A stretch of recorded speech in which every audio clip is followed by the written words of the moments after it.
एक छोटे गांव का मंजर, मिट्टी का घर, इर्द गिर्द सब्ज खेत, छत पर लटका हुआ लालटेन।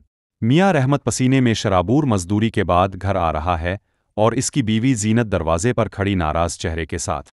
फिजा में गुरूबन आफताब की हल्की रोशन। घर के अंदर मिट्टी का चूल्हा जल रहा है। जीनत हाथ कमर पर रखे गुस्से से बोल रही है, ये जिंदगी भी कोई जिंदगी है, जबकि रहमत खामोशी से पुराने कपड़े पहने लकड़ी की चारपाई पर बैठा सब्र से सुन रहा है।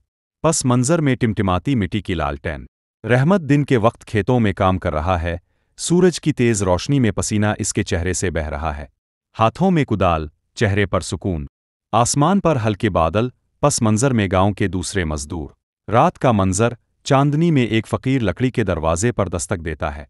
रहमत सादा कपड़ों में दरवाज़ा खोलता है और अपनी रोटी का आधा हिस्सा फकीर को देता है। लालटेन की नर्म रोशनी फकीर के चेहरे पर चमक डालती है। फकीर हाथ उठाकर दुआ देता है, इसके इर्द गिर्द हल्की सुनहरी रोशनी और जर्रे चमकने लगते हैं। वो कहता है, अल्लाह तुम्हें आजमाइश में रखकर तुम्हारा सब्र देख रहा है। जीनत दरवाजे के पीछे से हैरानी। अगली सुबह सूरज की किरणें घर में दाखिल हो रही हैं। जीनत आंखें खोलती है और देखती है कि घर चमक रहा है, बर्तन सोने के बन गए हैं और सहन में चांदी बिखरी है। इसके चेहरे पर हैरत और खौफ का मिला जला तासुर। आसमान पर बादलों में नूर का दायरा बनता है और एक नर्म, सुनहरी रोशनी जमीन पर गिरती है। एक आसमानी आवाज कहती है, ये सब तुम्हारी नाशुक्री का अंजाम था। जीनत हाथ जोड़े लरजती खड़ी है।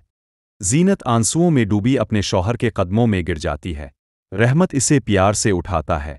पस मंजर में उनका छोटा मगर रोशन घर, नर्म रोशनियों में नहाया हुआ। दोनों एक साथ बैठे हैं, चूल्हे के पास चाय पी रहे हैं। उनके चेहरों पर सुकून, मोहब्बत और इत्मीनान झलक रहा है।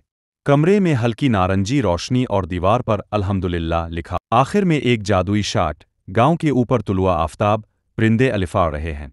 रहमत और जीनत हाथ में हाथ डाले चल रहे हैं। स्क्रीन पर अल्फाज अलिफा बैरती हैं। शुक्र करने वाला गरीब, नाशुक्र अमीर से बेहतर है।